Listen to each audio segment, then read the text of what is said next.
What up, y'all? This is your boy, Mr. Downtown Ray Melo, and you're listening to the Entertainment Report on iHeartRadio, live from Orlando for Monday, October 17th, 2022, delivering some major stories and trends going on in the world of entertainment and beyond. You can follow the show on Facebook, Twitter, or Instagram, facebook.com/The Entertainment Report with Ray Melo, that's RAYMELO, on Twitter at The Enter Report, or on Instagram at The Entertainment Report. You can listen to the show anytime you want on iHeartRadio. Just go to iHeart.com or your iHeart phone app, search for The Entertainment Report, and it'll take you to the page. I hope everyone had a fantastic weekend. Saturday Night Live men for laughs last week's closing statements of the House committee hearings on the January 6, 2021 riots at the U.S. Capitol. The hearing was to find out what happened when supporters of Republican President Donald Trump protested his loss to Democrat Joe Biden in the 2020 election.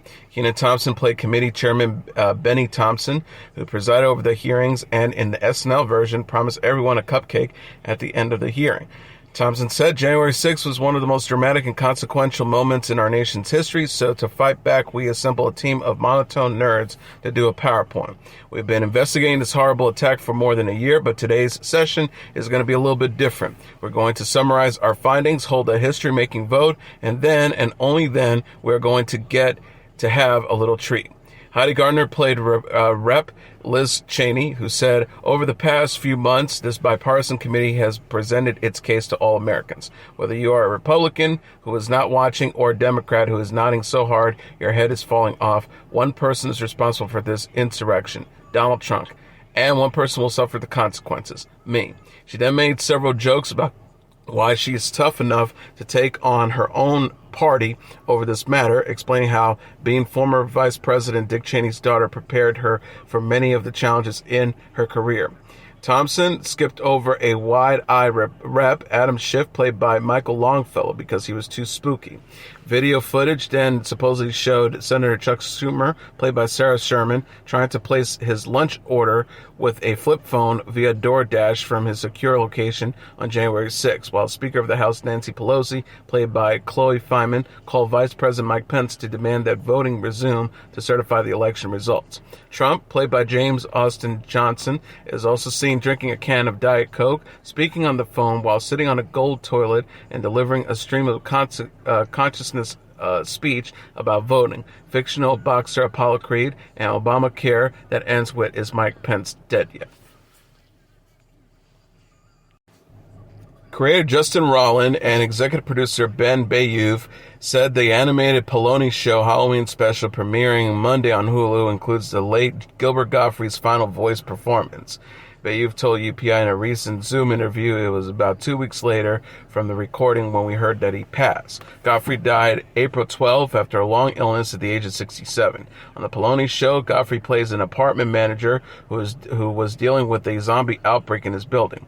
Roiland said, "I didn't even know he was sick. He certainly doesn't come off as sick at all." Roiland pitched the Paloni show to Fox in 2009. Fox passed, but Hulu, from whom Roiland produced Solar Opposites, greenlit the Halloween special. Roiland said the original 2009 pitch was a family, the Paloni family. They're doing the show, and the wheels just keep coming off. It just turns to absolute chaos, and they have no control over what's happening. But they have to keep on going. The Halloween special shows Leroy, played by Roiland, Reggie, played by Zach Hadel, and Charisse Paloni, played by Pamela Aldon, hosts an hour of Hollywood-themed comedy sketches. One sketch has a slasher killer named Dana Carver.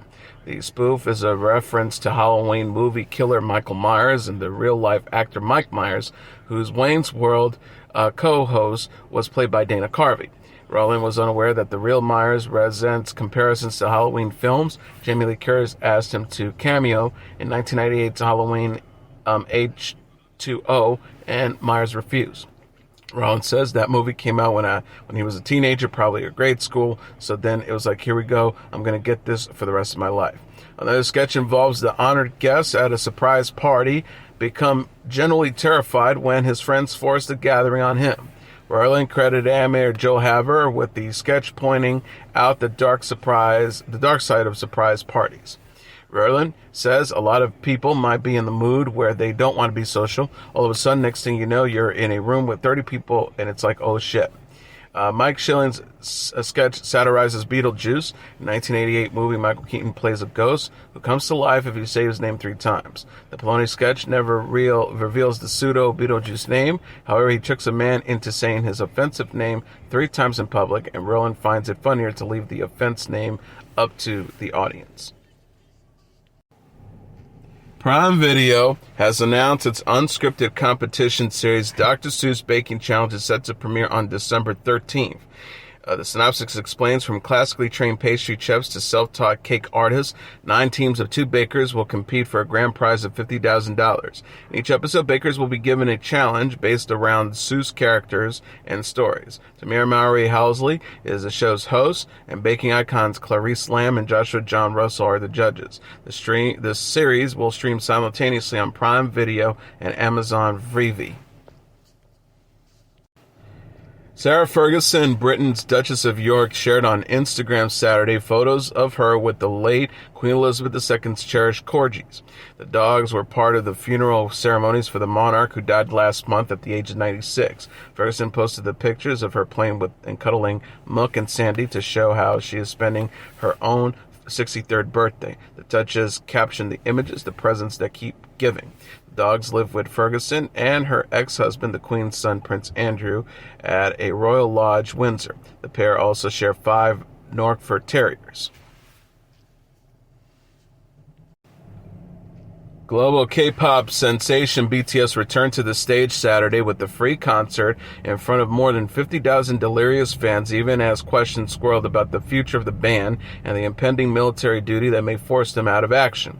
The concert, called BTS Yet to Come in Busan, was held in support of a bid to host the World Expo in 2030, an event that South Korea's second largest city is going all out to capture. Busan's metropolitan city officials estimated that 100,000 people took part in the concert and related events, including large outdoor viewing screenings. Saturday night's show was a return to form for BTS, who last performed in their home country in March under COVID-19 restrictions that led to half-full stadiums and restrictions on audiences singing, cheering, and dancing. This time, fans were in full voice as stage pyrotechnics heralded their idol's entrance, screaming and waving light sticks that blinked and changing colors in stadium-wide sync. BTS came roaring out of the gate with 2017's Mic Drop, followed by Run BTS and Run. The energy level remained high for the majority of the 90-minute show, with hip-hop and dance-oriented songs from earlier in the band's careers, surrounding global mega hits such as Boys with Love, Butter, Idol, and Dynamite. The mood turned more introspective as the evening came to a close, however, with tracks Young Forever and The Melancholy Spring Day, and led into the finale Yet to Come, the lead single off the 2022 anthology Proof. Almost a decade after their debut, speculation has been rampant that Saturday's show may be the last for BTS for the foreseeable future. All but South Korean men are required to serve in the military for at least 18 months, and Jin, the oldest member of the group, is turning 30 in December. The age limit for enrolling, unless BTS is granted a special exemption for its contributions to promoting South Korea's international image. The law currently allows exemptions for athletes, classical musicians, and dancers who win prizes at prestigious global competitions, but there are no standards in place for pop stars, and the issue remains a heated and divisive one in the country. The band's conscription is being reviewed by military authorities within the framework of alternative services, with Defense Minister Lee Jong-suk saying in August that the band may still be able to perform concerts internationally even after joining the military. Partly as a response to the uncertainty, BTS announced in June that it would suspend performing as a group and instead focus on solo projects. On Saturday, the Septips members asked their fans to keep the faith. RM, the band's leader, said, if you believe in us and trust us, we'll keep going and continue to share music with you. Please have faith in us. Jimin added, don't you think we should have 30 or 40 more years together? Fans who attended the concert raved about the performance, but some were pessimistic about what the future may hold. Park Hyung-kyu, who said after the show, it was great, awesome, overwhelming. It was nice to see all 7 members together. I truly sense this could be the last time. That's why I had to come. Others felt that any interruptions would be temporary. Kayla King, a teacher from the United States, says it was not a goodbye. It was more than they were telling us to wait. In the days leading up to the show, Busan was transformed into the BTS showcase with landmarks around the city bathed in purple, the band's official colors, as tens of thousands of die-hard fans arrived from all over the world. The city of 3.4 million is looking to leverage the massive global reach of the boy band to give it the edge in its bid to host the World Expo in 2030 over competitors Rome, Riga, and Ukraine's Odessa. The expo is held every 5 years, runs for 6 months, and attracts tens of millions of visitors. Busan city planners believe it will offer both an economic windfall and a boost on the city's global reputation.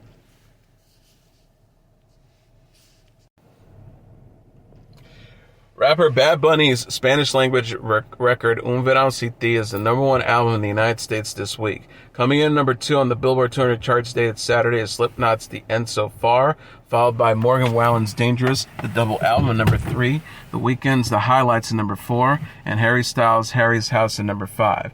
Rounding up the top tier are Beyonce's Renaissance at number 6, Zach Bryan's American Heartbreak at number 7, Tyler Chillard's Can I Take My Hounds to Heaven at number 8, Rod Wave's Beautiful Mind at number 9, and Tory Lane's Sorry for What at number 10.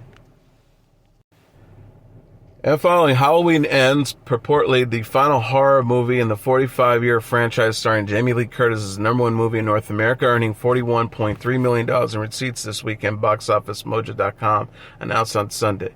Coming in number 2 is Smile with $12.4 million, followed by Lyle Lyle Crocodile number 3 with $7.4 million, The Woman's King at number 4 with $3.7 million, and Amsterdam at number 5 with $2.9 million. Right at the top tier are Don't Worry Darling at number 6 with $2.2 million, Barbarian at number 7 with $1.4 million, Bros at number 8 with $920,000, Terrifier 2 at number 9 with $850,000, and Top Gun Maverick at number 10 with $685,000. Last week's top 10 earned about $62 million with Smile, in the lead with $17.3 million. This weekend's top 10 raked in at about $73.7 million. And as your entertainment report for Monday, October 17th, 2022, I'm your host, Mr. Downtown Melo. I'll be back tomorrow to deliver some major stories and trends going on in the world of entertainment and beyond. You can follow the show on Facebook, Twitter, or Instagram. Facebook.com/The Entertainment Report with Ray Melo. That's RAYMELO. On Twitter at The Enter Report, or on Instagram at The Entertainment Report. You can listen to this episode or any previous episodes of The Entertainment Report anytime you want on iHeartRadio. Just go to iHeart.com or your iHeart phone app. Search for The Entertainment Report, and it'll take you to the page. Good night, and God bless you all.